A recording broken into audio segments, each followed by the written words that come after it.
As I told you the other day, when you lose some games, there's gets to be a feeling of team giving up, team doing this. We're so far from that, it's scary. All we're focused on now is the next game. We've got big games. I told you we're going to have big games down the stretch 2 weeks ago. They're all coming and they're all here. And we're going to come out and play harder and hopefully better. Hopefully we're going to shoot the ball better. We did not get up to a great start the other day. And we've got to do a better job of that. Not only is Purdue one of the best teams in the Big Ten, in fact, I said in the preseason I thought they were the best team. I thought Illinois is kind of bounced up to being, every bit as good, but Purdue, even though they've had a few setbacks, I think top to bottom, they've got the most players back. They've got a very good coach. They've got depth at every position, size. They got shooting ability, and they have solid point guard plays. And I think that's one of the things that gets understated the most is their point guards just play their role. They get the ball to Sasha, they get the ball into the post to Edie and of course Williams. And there's no question about it that Ivy has made himself a very talented player. As you look in the Big Ten right now, we've got Ivy there, we've got Davidson, we've got the guys from Purdue. We've got a conference that has a lot of top players in the country that are being looked at for the Wooden Award. And Jaden Ivey is definitely one of them. So shooter like Sasha, athlete, which is more like a Dwayne Wade type athlete, almost plays a little bit, like the kid from the Lakers. I mean, he's so athletic. They play him at the point, they play him at the two, play him at the three, they play him at a variety of different positions. And yet they've got four guys in double figures, so it's about as balanced a team as we'll play. No question, we're going to have to play our best basketball to win it, and that's what we're going to try to do. Questions? Tom, you talked about at times this year the leadership in games sometimes isn't what it needs to be. But when it's in a situation like this, kind of what, as you said, things feel like they're kind of going the wrong direction. Is it different? Is that leadership different, or do you feel like you have the guys that can handle that and are able to kind of rally in these I don't situations? know if anybody can handle anything anymore. There's so much thrown at these guys. But I feel like I know when a team is down. We had an early morning walkthrough. Yesterday was off, so today's a long day. The energy at practice was great. I thought, we'll have a meeting tonight, trying to cover a lot of things. And, I don't think we have great leadership, but there's a million teams that don't have great leadership right now. I think we have great guys. And what I told the great guys is they've got to be great followers, great teammates, and we got to rally together as a group, since we don't have one individual that rallies everybody. And that's what we're working on. That's what we're trying to do. So I didn't think we did a good job of that at Iowa. I thought we did a good job of it at Illinois. I thought we've been doing a better job of it, and we'll see what we do this week. You mentioned after that game about potential for changes. How much does the short prep time between games complicate that, and how much, with what's happened defensively with this team for much of the year, do you kind of take that into mind when making changes to not upset the apple cart, maybe? Well, not for much of the year. Let me straighten that out. As I said, we're in the top 2 or 3 defensively right now, so that means for most of the year we've been good. The last 4 or 5 games we have not been as good, and part of that is the people we're playing. Part of that is, I think, the way we're playing. So every day right now there's changes could be made. What you do is you give guys confidence by accepting some things, and some things will not be accepted. And so they know right now that every practice is going to get evaluated, and there's a reason that we've lost some games. We haven't shot the ball as well. We understand that. That is not a problem as far as having guys working on it or doing what they're supposed to do. I have no qualms about any of the shooters as far as what they're doing. The turnovers have gotten a little better. I'd say the three areas that we've really fallen back on is defensive rebounding, free throws, not shooting, getting there. We're leading the league in free throw shooting. We're just not getting enough. We're not getting enough because we don't have the post presence that we need to have and getting the ball in there. That's number two. And of course, making threes would be number three. So we've got three areas that we've got to continue to work on. As we do that, just so you know that it hasn't been all year, I think we're 1 or 2 in the conference in three-point field goal shooting. So sometimes stats don't make sense, but in the most critical stats that I think most teams go through, what is their field goal shooting? What is their field goal defensive shooting? What against?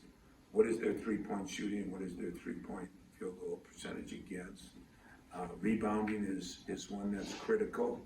We're in the middle of the pack there, but defensive rebounding, I think we're 10th, and that would be a big, a bad situation for us. Free throw shooting, we're great. We're not getting to the line enough. We have to do a better job of that, and that's what we're working on. Something that's come up, seems like the last couple of games from you and your players is kind of these runs and kind of struggling to go on runs or kind of sustain them once you go. How much of an issue have you seen that with his team? How do you address it? How do you coach that aspect? Yeah, other teams have gone on runs, like we're 10 down, all of a sudden they hit 2 big threes, but sometimes you got to give some credit to the opponent. The opponent, I mean, we're playing some good people right now. Some teams are on a high and we're on a low, just like early in the season we were on a high and some teams were on a low. So you address it by continue to grind, continue to work, continue to try to make sure kids are confident in what they're doing, because I think kids lose their confidence pretty easily, but continue to demand that they have to do what we have to do to win. But it's a perfect example of how hard it is. I don't know, those of you that were at that game, did it feel like they shot 60% from the field and 70% from the three, and they shot 43% from the field and 42% from the three? And just as an example, Purdue is one of the best teams. Michigan's a very good defensive team. Some of those teams are getting number 44, 45, 46 for the year. And it's just, the way they come in bunches has been true. And that's where I think we need somebody on the floor to grab the guys and maybe stop that run. And that has not been the case. But the overall defense and things that we've gone through has not been quite as dramatic as you may think. If we were winning a couple of those games, we'd say, hey, 43%, no big deal. So I wouldn't say our defense has been terrible. I'd say the runs we haven't gotten enough offensive runs because we're not running enough. And part of that goes back to that defensive rebound and getting clean rebounds. Tom, you seem to be really encouraged by Gabe in the shooting today. I don't know if you noticed that, but what does it mean to encourage these guys in a special way based on what individual things they may be going through? Well, as you know, Lindsey, more than ever, shooting is a psychological thing as much as it is a fundamental thing or a skill thing. And shooters and pitchers and quarterbacks and kickers, those are the guys that sometimes struggle the most mentally with things. Gabe and Max called me last night. They came in early this morning and shot together. We had a meeting, went through some film work together, looked at some of their big games when they made shots, look at some of their games when they didn't make shots, see if we could spot anything, a couple things on Gabe's. But even today, I didn't think Max was looking for a shot. That's pretty normal if you're not real comfortable. But I told him, as long as I'm here, he's open, he's got to shoot. And the same with Gabe. And, I did think in the last game, it was the first time, I didn't think Gabe was as ready to shoot, and he kind of jackknifed some of his shots.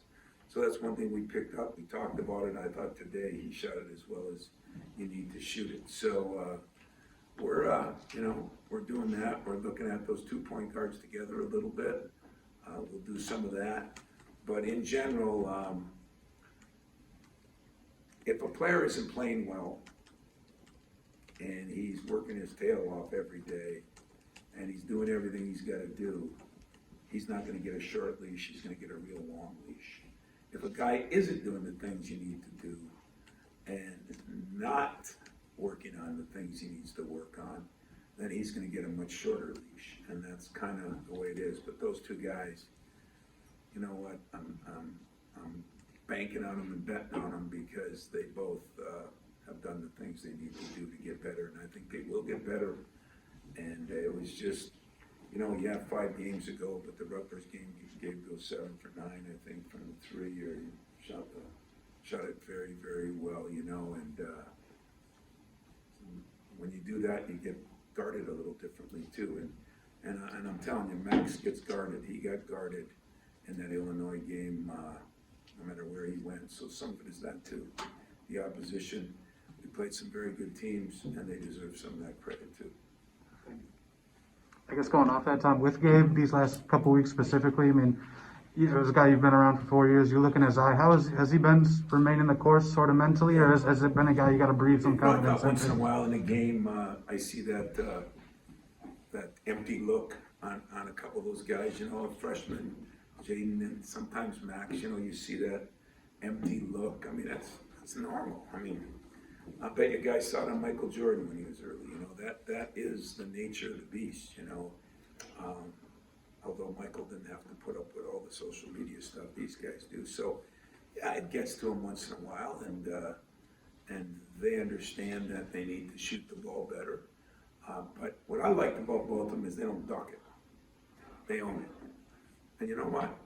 That's what you gotta do. You gotta own your issues. I own mine. You know, we gotta play better. We gotta do a better job in a couple areas. But at the same time, we've been an eyelash away from being really, really good.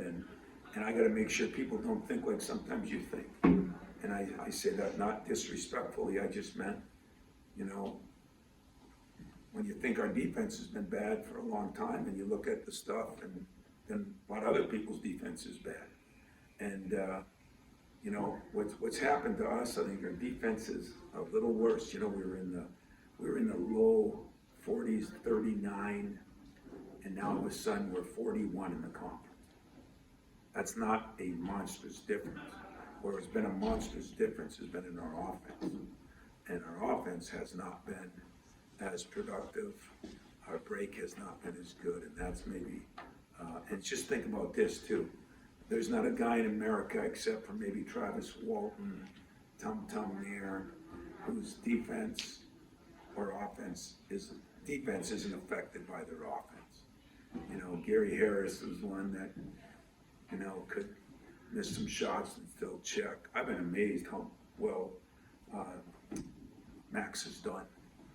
Considering he's a freshman, considering he's playing a lot of minutes, and considering that it's got to be disappointing not to see shots go in, but he has not let that affect the defensive end, which I'm, you know, kind of really proud of him about and for. And I think part of his maturity is the reason why, you know. Gabe, never been a great defender. I think it's affecting his rebounding, and so he doesn't get to the offensive glass. When he doesn't get to the offensive glass, he doesn't get to the free throw line. I think in the last 5 games, Gabe has gotten there. Free throw line, he's 6 for 6. I think Marcus is 8 for 8, and Joey's 9 for 9.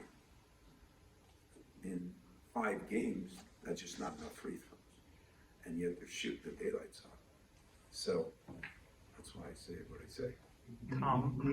When you have those, you know, when you moved AJ in, for example, you know, the point flip and almost like a plug and play, do you have to kind of think in 1 or 2s, you know, like 2 guys because they play next to each other so much on the block, you know, the consistency and communication that goes into that when you think about decisions? Repeat the beginning of that. So, I'm not. like, can you just go plug and play with guys? Like, could you Oh, put one yeah, for one, or you yeah, have to put the, I see what you're saying. yeah. That's difficult to do. I mean, like I can plug and play Gabe at the 2 or the 3, or Max at the 2 or 3, or Jaden at the 2 or 3. I can plug and play Joey at the 4 or 5 or those guys. When you start plugging and playing 1 to 2 or 1 to 3, little different, but at the same time,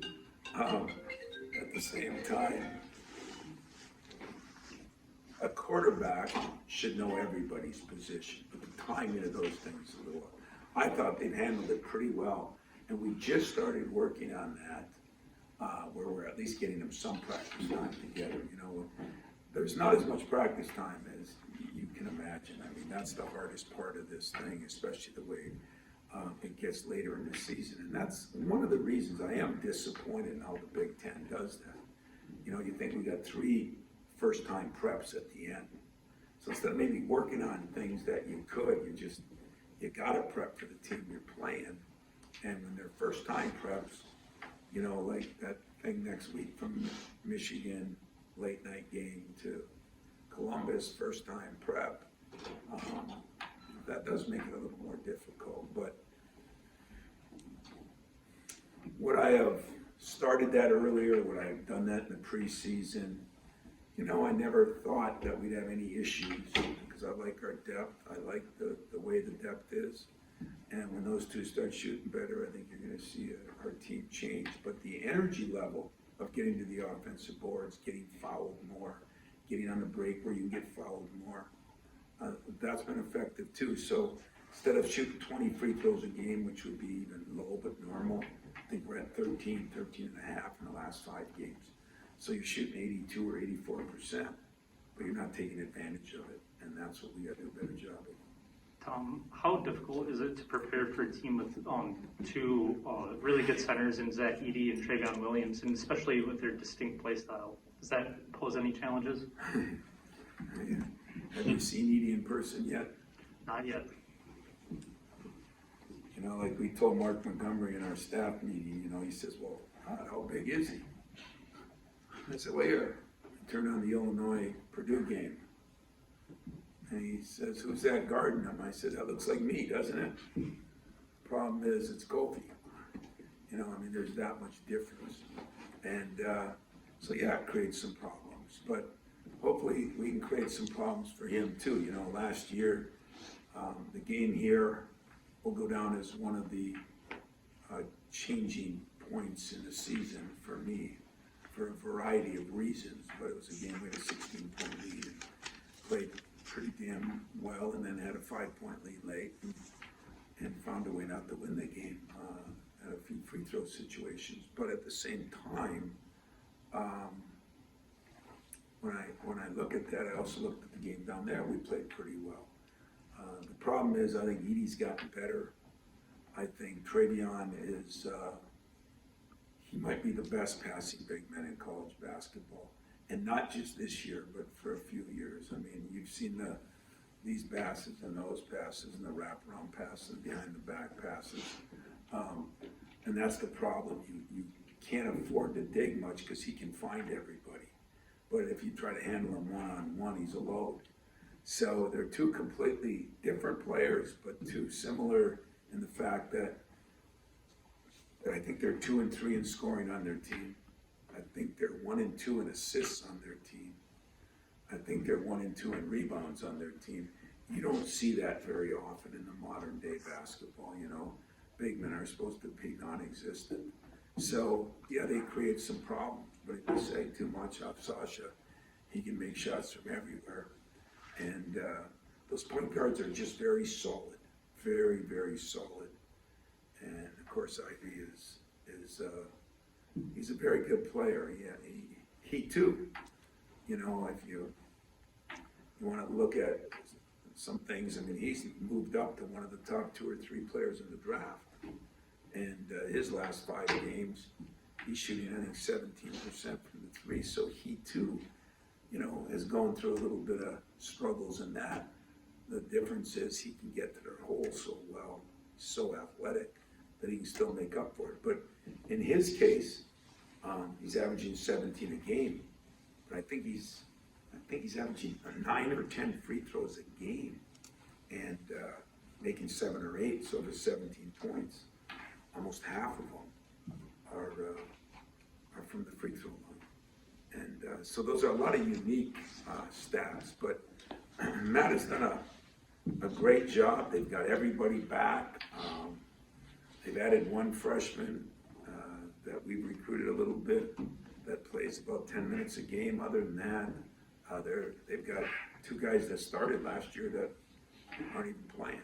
So that's why they're the best team. I think they're the most well-coached team. I think they're the most solid team. I think they're the most experienced team playing together. Illinois' got older team maybe, but as far as guys that have played together, Purdue is the real deal, and I think has a great shot to get to a Final Four.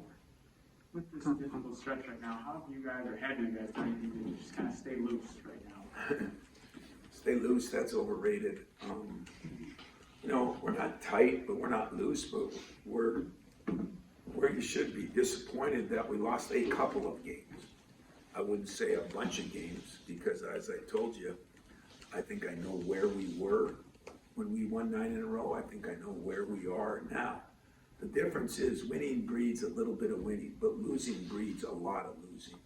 You know, it's harder to deal with losing because you've got so many people, especially after you've been winning. But, you know, I think the one thing that has been good within our family is I was honest with them when we, you know, and here I came in and said, hey, you know, pump the brakes a little bit, you know, schedule this, that, don't be overexcited. That was not the message to them. It was a lot stronger message. So they know where they are, and that's the one advantage I think I have in my coaching career is I've always been honest with the players. You know, when I think we should win a game, I tell them. I said, we can lose it, but I think we're good enough to win this game. When I think it's going to be we're going to have to play great to win, I tell them. When I think that we've won games, I don't celebrate in the locker room if we didn't play good. And there's been a couple of times that I didn't go off in the locker room if we lost because we played good. I think I'm to that point in my career where I can keep that balance a little better than people think. And so I think my players know exactly where we are.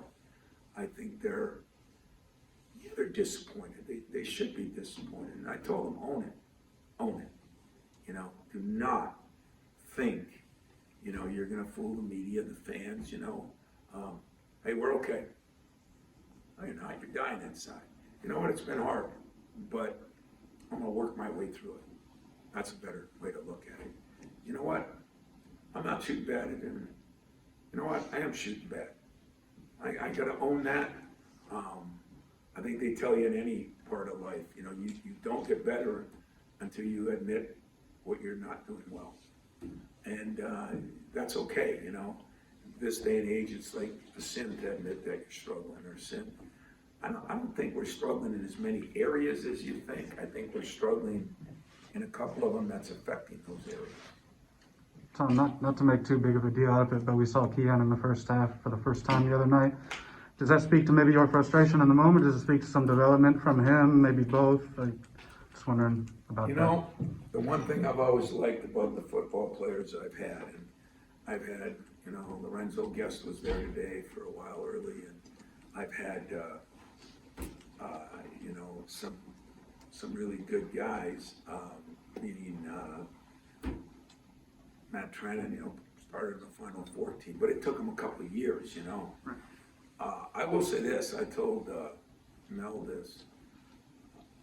I've been really impressed with Keon because he picks up the scout team stuff, which means you got to learn 3 different, sometimes 4 different teams in like 9 days.